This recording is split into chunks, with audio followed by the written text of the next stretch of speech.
اجمیر میں اس وقت ایک مندر تھا جو اجمیر کا سب سے بڑا مندر تھا اور صرف راجاؤں اور رانیوں کی عبادت کے لیے مخصوص تھا۔ مندر کے ساتھ ایک ہی تالاب تھا جس کا نام انا ساگر تھا۔ ہندو اس تالاب کے پانی کو انتہائی متبرک خیال کرتے تھے۔ ان کا عقیدہ تھا کہ جو اس تالاب میں غسل کر لے اس کے سب گناہ جھڑ جاتے ہیں۔ کہتے ہیں اس مندر میں رات کو اتنے چراغ جلتے تھے کہ رات 3.5 من تیل ان چراغوں میں استعمال ہوتا تھا۔ ارد گرد کے کئی دیہات مندر کے نام تھے، یعنی ان دیہات کی آمدن مندر پر خرچ ہوتی تھی۔ مندر میں ہزاروں ملازمین تھے جن کا کام آنے والوں کی رہنمائی کرنا تھا کہ کون سا خدا بیٹے عطا کرنے والا ہے، کون سا دیوتا صحت و تندرستی کا مالک ہے اور کس مورتی کی پوجا سے دولت مہربان ہوتی ہے۔ خواجہ غریب نواز رحمۃ اللہ علیہ اس مندر میں تشریف لے گئے اور انا ساگر سے کچھ فاصلے پر چٹائی بچھا کر اپنے مریدوں کے ہمراہ بیٹھ گئے۔ عصر کا وقت تقریباً ہوا ہی چاہتا تھا، لہذا آپ رحمۃ اللہ علیہ نے حضرت قطب الدین رحمۃ اللہ علیہ سے اذان دینے کا کہا۔ کفر و شرک کے گڑھ اجمیر میں اللہ کی وحدانیت اور حضرت محمد صلی اللہ علیہ وآلہ وسلم کی رسالت کا یہ پہلا اعلان تھا۔ وہ لوگ اسلام سے مکمل طور پر لا علم تھے، چنانچہ اذان کی آواز سن کر وہ حیران ہوئے اور اپنے گھروں سے نکل آئے۔ سب مسافروں نے انا ساگر کے پانی سے وضو کیا اور نماز پڑھنا شروع کیا۔ سب ہندو حیران رہ گئے کہ سب بھگوان تو اندر ہیں تو یہ لوگ صحن میں کس بھگوان کو سجدہ کر رہے ہیں۔ جب شام ہوئی تو راجا کے اونٹ جو دن میں چرنے کے لیے گئے ہوئے تھے اپنے چرواہوں کے ساتھ واپس آنے لگے۔ اتفاق سے حضرت خواجہ رحمۃ اللہ علیہ اپنے ساتھیوں کے ساتھ بیٹھے تھے۔ وہ جگہ راجا کے اونٹوں کے بیٹھنے کی تھی۔ چرواہوں نے بابا صاحب رحمۃ اللہ علیہ سے کہا، اٹھو بابا، اونٹوں کے بیٹھنے کی جگہ خالی کرو۔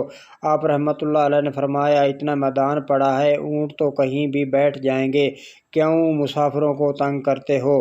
وہ نہ مانے اور مسلسل اصرار کرتے رہے کہ اونٹ اسی جگہ بیٹھیں گے۔ آخر انہوں نے بہت بدتمیزی سے کہا، یہ راجا کے اونٹوں کے بیٹھنے کی جگہ ہے اور ادھر راجا کے اونٹ ہی بیٹھیں گے، تم لوگ کہیں اور ڈیرا لگاؤ۔ آخر آپ رحمۃ اللہ علیہ نے اٹھتے ہوئے حضرت قطب سے فرمایا، اٹھو قطب الدین، یہ کہہ رہے ہیں کہ یہ اونٹوں کے بیٹھنے کی جگہ ہے، چلو اونٹ ہی بیٹھے رہیں۔ یہ کہہ کر آپ رحمۃ اللہ علیہ اپنے ساتھیوں سمیت وہاں سے اٹھ گئے۔ اگلی صبح جب اونٹوں کو چرائی کے لیے لے جانے کا وقت آیا اور چرواہوں نے اونٹوں کو اٹھانا چاہا تو انہیں پتہ چلا کہ اونٹ اٹھنے کے قابل نہیں ہیں۔ انہوں نے اونٹوں کو مار مار کر زبردستی انہیں اٹھانا چاہا لیکن وہ بیٹھے ہی رہے۔ چرواہے پریشان ہو گئے اور جو اونٹ ان کے ایک اشارے پر بیٹھتے تھے آج کیوں نہیں اٹھ رہے؟ آخر انہیں یاد آیا کہ کل اس مسافر فقیر سے نے کہا تھا کہ چلو اونٹ ہی بیٹھے رہیں۔ لوگ اکٹھا ہونا شروع ہو گئے۔ کوئی کہہ رہا تھا فقیر کوئی کامل جادوگر ہے اور کسی کا کیا خیال ظاہر کیا کوئی بھگوان کا اوتار ہے۔ بات راجہ پرتھوی تک پہنچ گئی۔ ایک مسافر فقیر نے راجے کے اونٹوں پر جادو کر دیا۔ راجہ نے حضرت معین الدین رحمۃ اللہ علیہ کو پیغام بھیجا کہ تم کیسے فقیر ہو جو بے زبانوں کو باندھ رکھا ہے، یہ بیچارے بھوک پیاس سے مر جائیں گے، اس لیے مہربانی کر کے اپنا جادو واپس لے لو۔ آپ رحمۃ اللہ علیہ نے فرمایا، ہم مسلمان ہیں اور مسلمان بد دعا نہیں کرتے، نہ ہی جادو۔ جاؤ، جس کے حکم سے بیٹھے تھے اسی کے حکم سے اٹھ کھڑے ہوں گے۔ اب جو جا کر اٹھایا تو اونٹ پہلی بار پر بھی اٹھ بیٹھے۔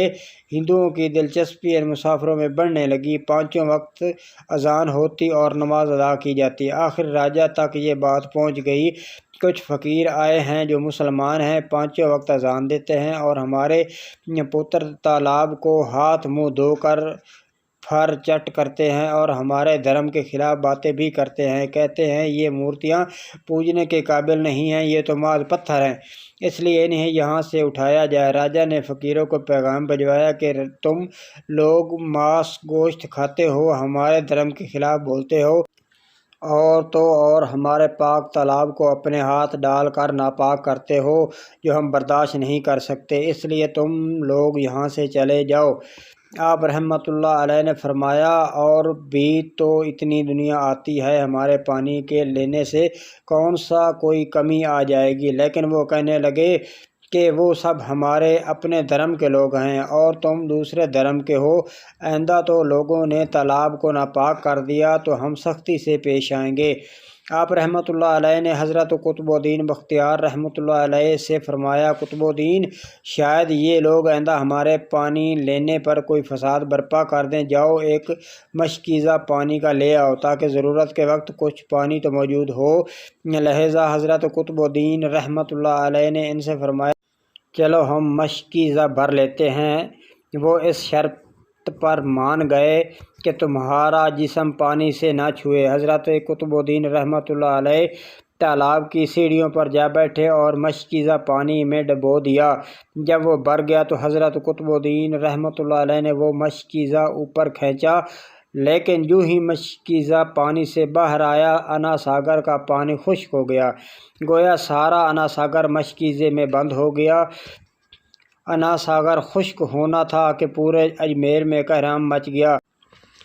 وہ رو رہے تھے کہ ہم گناہوں کی گٹھڑیاں لاتے ہیں اور انا ساگر میں غسل کر کے ان سے چھٹکارا پا لیتے ہیں، اب ہم گناہوں کا بوجھ لیے کدھر جائیں گے؟ سارے علاقے میں خبر پھیل گئی کہ مسافر فقیر نے جادو کے زور سے انا ساگر کو خشک کر دیا ہے۔ راجہ اس نئی صورتحال سے بہت پریشان ہوا۔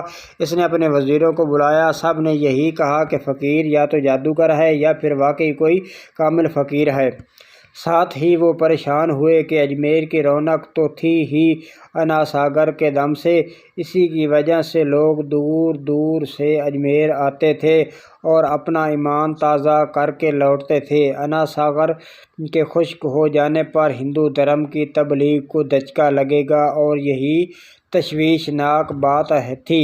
آخر طے پایا کہ فقیر سے مذاکرات کیے جائیں۔ آخر وہ چاہتا کیا ہے؟ اگر اس کے مطالبات معقول ہوں تو تسلیم کر لیے جائیں، یا پھر سب مرد، عورتیں اور بچے جا کر فقیر کی منت سماجت کریں کہ لوگوں کو پریشانی سے نجات دلاؤ اور ہم پر کرم کرو۔ ہم پاپ بوجھ اٹھائے کدھر جائیں اور کیسے سکون پائیں؟ یہ تجویز زیادہ آسان تھی، لہٰذا تمام لوگ بابا صاحب رحمۃ اللہ علیہ کے پاس آئے اور بولے، بابا تم بھی وضو کر لیا کرنا، لیکن بھگوان کے واسطے ہمارا انا ساگر ہمیں لوٹا دو۔ آپ رحمۃ اللہ علیہ نے حضرت قطب الدین رحمۃ اللہ علیہ سے فرمایا، جاؤ قطب، مشکیزہ واپس تالاب میں ڈال آؤ۔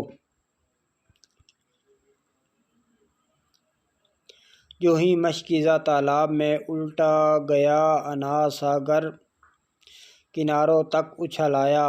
اس پانی نے کئی دلوں کو دھو ڈالا۔ ہندو قوم کی اپنی تاریخ کی کتابوں میں بھی ہندو مورخ اس بات کو تسلیم کرتے ہیں کہ اس شام 32,000 ہندو کلمہ پڑھ کر مسلمان ہو گئے۔ ان ہندوؤں کے مسلمان ہو جانے سے ہندو پنڈتوں اور عام ہندوؤں میں بھی غم و غصہ کا طوفان اٹھ کھڑا ہوا۔ وہ سوچ میں پڑ گئے کہ فقیر اگر کچھ دن مزید ادھر رہ گیا تو دیوی دیوتاؤں کا تو نام لینے والا بھی کوئی نہ رہے گا۔ لہٰذا لوگوں نے راجہ کو مجبور کیا کہ جلد کچھ کیا جائے۔ راجہ نے مندر کے بڑے پنڈت رام دیو کو بلایا اور اسے بابا صاحب رحمۃ اللہ علیہ سے مناظرہ رکھ کر جلد از جلد انہیں شکست دینے اور اجمیر سے باہر نکال دینے کا حکم دیا۔ رام دیو اپنے وقت کا مانا ہوا پنڈت تھا، جس کی علمی قابلیت کی دور دور تک دھوم مچی ہوئی تھی۔ اس نے راجہ کو یقین دلایا کہ جلدی راجہ کو اچھی خبر سنے گا۔ رام دیو بابا صاحب رحمۃ اللہ علیہ کے پاس آیا اور الٹے سیدھے سوالات کرنا شروع کیا۔ بابا صاحب رحمۃ اللہ علیہ نے خاموشی اختیار کیے رکھی۔ جب رام دیو نے حد سے بڑھ کر شور مچانا شروع کیا تو بابا صاحب رحمۃ اللہ علیہ نے اس کی طرف آنکھ اٹھائی اور مسکرا کر فرمایا، رام دیو تو شور مچا رہا ہے اور میں تیرے ماتھے پر ایمان کا نور چمکتا دیکھ رہا ہوں۔ اس نگاہ سے وہ لہجے میں جانے کیا جادو تھا کہ رام دیو قدموں میں گرا اور روتے ہوئے بولا، بابا جس دھرم کے تم ہو اسی دھرم میں مجھے شامل کر لو۔ سب لوگ جو مناظرہ دیکھنے آئے تھے اس کایا پلٹ پر شددر تھے اور رام دیو جو بابا کو شکست دینے آیا تھا خود مفتو ہو چکا تھا۔ بے شک ولی اللہ ہر دور میں انسانیت کی رہنمائی کے لیے، اللہ کے قرب اور پہچان کروانے کے لیے اللہ رب العزت کے ایک خاص و انعام کی صورت میں موجود ہوتے ہیں، اور ہر ولی اللہ دوسری ولی اللہ کو جانتا ہے۔